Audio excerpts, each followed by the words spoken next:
Je vais vous montrer la manière la plus rapide, la plus efficace et la plus performante pour automatiser ChatGPT et le lier avec d'autres outils.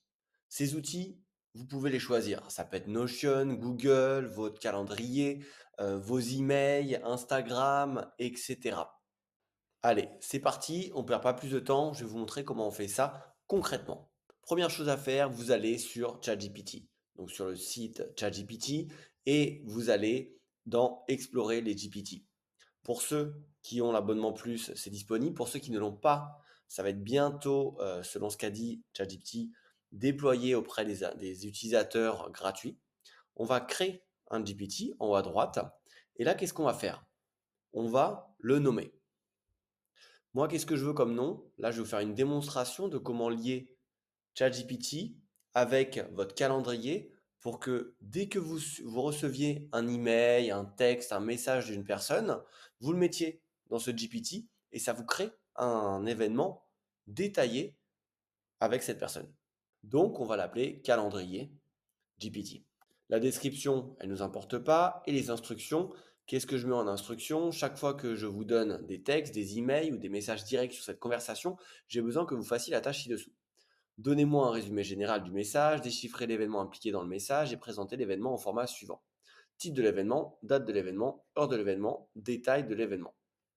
Donc, on va fermer ça et derrière, on va continuer et aller en dessous sur créer une nouvelle action. Là, ce prompt est très très basique. Si vous voulez maîtriser parfaitement les prompts, je vous conseille ma formation pour passer de débutant à expert sur ChatGPT qui est à 99 euros au lieu de 311 euros. Je vous mets le lien en commentaire. On va lier en fait là notre GPT avec un outil qui nous permet de lier à un autre outil. Cet outil il s'appelle Zapier. Et Zapier, ça permet de lier différents outils ensemble.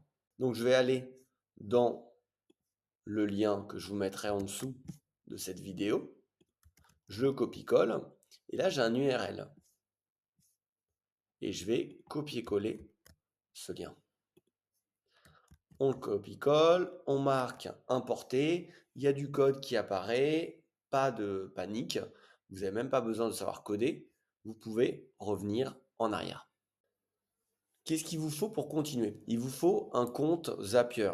Vous pouvez créer un compte gratuitement et derrière, ça va vous permettre d'automatiser vos différentes actions. Je vais vous montrer tout de suite comment faire. Vous allez retourner sur le lien que je vous ai déjà mis, le lien précédent, vous descendez et vous allez dans cette partie-là, Instruction Template for AI Action. Donc ça, c'est juste des règles qu'on va mettre. Donc je les copie-colle, je retourne sur ChatGPT et j'ouvre mon prompt dans la configuration et je copie-colle ici. Qu'est-ce que c'est en fait tout ça? C'est juste des instructions pour expliquer à ce GPT comment il va se comporter et qu'est-ce qu'il va faire pour lier le message que je lui mets et ensuite mon calendrier Google. Donc, on va aller ici, voilà. Et nous, ce qui nous intéresse, c'est ici. L'action, donc qu'est-ce qu'on veut, et la configuration. Donc, qu'est-ce qu'on va faire? On va juste aller dans Action, on va mettre le nom de l'action qu'on veut qu'il fasse, et Configuration Link, on va lui mettre un numéro. Comment est-ce qu'on fait pour trouver cette action et ce numéro? On va sur le deuxième lien que je vous mets en dessous de cette vidéo. Et là, vous allez ajouter une nouvelle action. Donc j'ajoute une nouvelle action. Donc on cherche notre calendrier. Vous avez plein d'options possibles. On va prendre celle-ci. Ensuite, on va choisir le compte. Zapier, il est là. ChatGPT. Le calendrier. Donc là, par défaut, j'avais déjà connecté le mien, mais sinon, il faut vous reconnecter ou vous connecter à celui que vous voyez. Et je vais sélectionner, très important, le calendrier que je souhaite. Parce que j'en ai plusieurs. Sinon, ça va être un bug. Hop, je mets celui-ci. Et ensuite, Describe Event. On va laisser ça. On laisse comme ça. En participant, on aurait pu ajouter une personne ou dire que l'intelligence artificielle, donc notre GPT, allait mettre l'invité de la personne, mais on va pas le faire là. On va faire un exemple très simple et ensuite le nom de l'action, qui est le nom que l'on veut définir à l'action et on va mettre le même nom que notre GPT pour pas se perdre. Reprenons sur notre GPT où il y a deux chose qu'il faut renseigner, c'est action et le lien de configuration. Donc pourquoi est-ce qu'il faut renseigner juste ces deux choses? C'est parce qu'il n'y a qu'une action en fait, hein. C'est de envoyer les informations du GPT vers Google Calendar. Donc l'action, on retourne sur notre GPT, c'est ce qu'on a mis ici, calendrier GPT.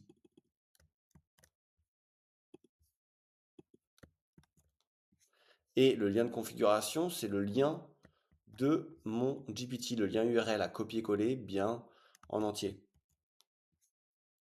Donc pour résumer, on a ici Action, Google Calendar, Quick Add Event, le bon compte, mon calendrier qui est connecté, j'ai choisi mon calendrier, j'ai décrit l'événement, enfin non, c'est pas moi qui ai décrit, c'est ChatGPT qui va décrire l'événement. J'ai pas ajouté des participants, mais j'aurais pu mettre ChatGPT qui les invite pour moi. Et voilà, on va mettre Done. Et là maintenant, c'est bien en vert. On va aller sur ChatGPT, on va créer notre GPT et on va faire un test en mettant voir GPT et je vais envoyer un message que j'ai inventé, que j'ai reçu pour une demande de call de prospection, donc de cette personne qui s'appellerait Julien. Ce qui est génial là, c'est que GPT va me faire un résumé général du message et il va m'expliquer l'événement impliqué. Le titre de l'événement, une réunion pour discuter des opportunités de prospection LinkedIn, la date de l'événement, le 7 juin 2025, l'heure de l'événement, 10h à 10h30, les détails de l'événement. Et là, quand on regarde, ça correspond bien à ce que j'avais demandé. Donc je vais lui dire maintenant, me crée l'événement sur Google Calendar. Je lui envoie ça et il va se connecter à Zapier. Si il vous demande de vous connecter, bah, n'hésitez pas à mettre oui. Parfois, il demande une reconnexion à Zapier, donc il faut mettre oui. Là, il est parti sur du code, je ne sais pas pourquoi. Donc, il va exécuter cette action. Calendrier GPT souhaite parler à Action Zapier, oui, bien sûr. Il faut faire la liaison. Donc là, il dit qu'il y a une erreur. Ça tombe bien. On est en live, ça peut arriver. Il va ajuster et réessayer l'opération. Il réessaye l'opération.